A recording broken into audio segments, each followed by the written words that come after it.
With imagination, craftsmanship, and boundless energy, Alicia and Joe Thornton turned cast-offs into fantastic finds and new creations. In 1996, when they left Houston for Lytton Springs, southeast of Austin, they turned their careers and hobbies into a new adventure as Artisans by Design TX. On 10 acres framed by cedar elms and oaks, complete with their own golden pond, they've restored the land and rescued countless discarded animals.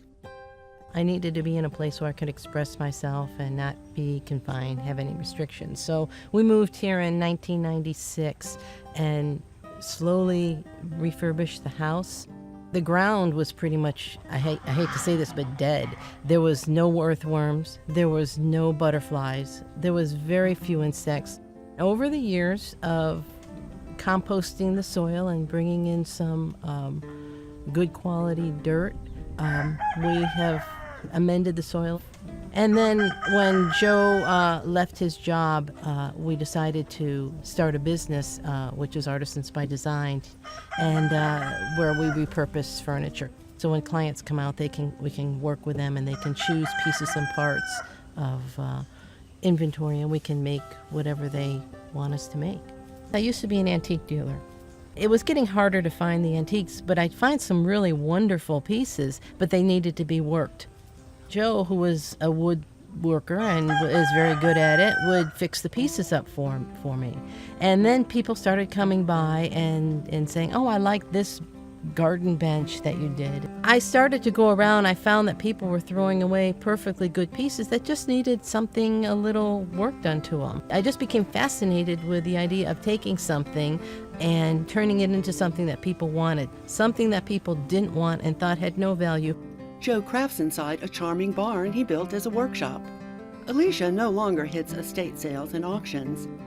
These days, they unearth treasures at the landfill, big bulk pickup, salvage yards, and even the roadside. Those are conduits where they would put wires when they're working on the side of the road.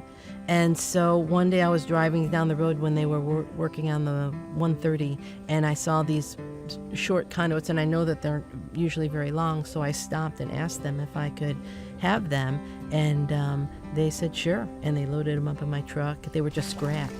And then I painted them. They were just black plastic. I used to be a faux artist, so I painted them to look like big rusty metal. I remember when I came home and Joe said, "What are you going to do with those?" And I said, "Oh, don't worry. Well, I have a great idea for them." When she found discarded cedar beams, Joe turned them into a table mounted on a base they had in store. That was the shutters and wood, and we got that out of a pile at the big bulk pickup. And we just finished those to hide some of the junk we've collected. I'll tell you one of the pieces that we finished, that was about 2 months ago, is the header as you're walking into the garden path.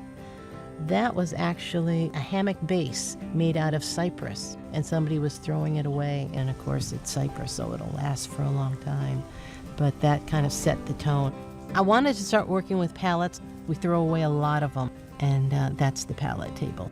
Down winding paths through perennial and annual plants to attract pollinators and birds year-round, Alicia and Joe created a wonder world of enchantment. The greenhouse was made as out of salvage material, and that initially came about because I was propagating plants, although now we use it for inventory. And the last thing we did was the art that's outside of it. A lot of people think you can't put art outside, paintings and stuff. Well, I mean, you wouldn't want to put an expensive painting outside, surely, but these are paintings I found, and they just add to the graphic interest of the outside area there. My mother designed our house when I was younger, and I realized I probably got that from her. And I've always noticed when I've decorated, even with the antiques, I've done little vignettes. Alicia loves to paint and splash color to spice up even the dormant days of winter. We wanted it to be a real warm environment, someplace we wanted to be. And the thing is that I love art. At first it was just the gardens, and then I realized, why do I have to have art just in the house? I wanted art outside. We started really incorporating a lot of these rooms to put art in. And art doesn't have to be fine art to me. I'm an assemblage artist, I like assemblage art, and we wanted to have pieces of sculpture and interesting things. A lot of the art in here is things that I have just found or taken a couple pieces I have found and turned into sculptures and different pieces of art. So we wanted to have the art and the plants together. I have to have visual stimulation all the time, and the art is a big part of it, and the color. There's certain colors that I'll use repeat over and over. Although I did put red in accent, especially on the chicken coop. I really wanted that to pop. They gave their coop stylish living. That was all pieces and parts of salvage material, most of it. Some things we did buy. Those big exhaust fans are kind of an homage to my Russian heritage. I love the onion dome stuff, and so I got those and I thought, what can I do with these things? A lot of people are turning them into lights, and I just wanted to do something different. So I wanted the chicken coop to be the funky coop. They opened their doors and hearts to ducks, geese, dogs, and cats that had been dumped too. It grew with the geese and the ducks because of the fact that people get these animals as pets, and then when they get to sexual maturity, they realize that they're not the fun pets that they would like to have. So they take them to the wildlife center, thinking that they would take them in, and the wildlife center is always looking for places like ours. The other area that I'm real proud of is the area by the dogs, where the dogs like to lie at the front porch. That garden we ended up doing in July of 2011 when we had that drought, the nightmare drought. So I just ripped out everything and turned that into what it is now. Drought impacts their pond too, but when rain is generous, it's a haven for wildlife and a dip for the geese, ducks, or a dog's first try at swimming.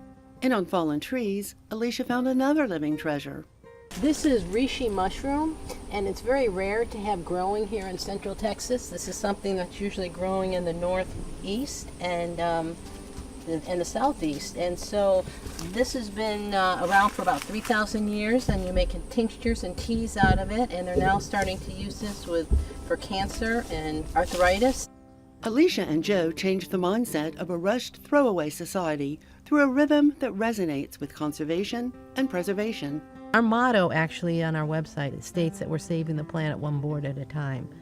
So it's really more about people hanging on to things and finding different ways to use items, because that's where the thinking outside the box comes along. It's a training process to not limit yourself, to open up and say, why not?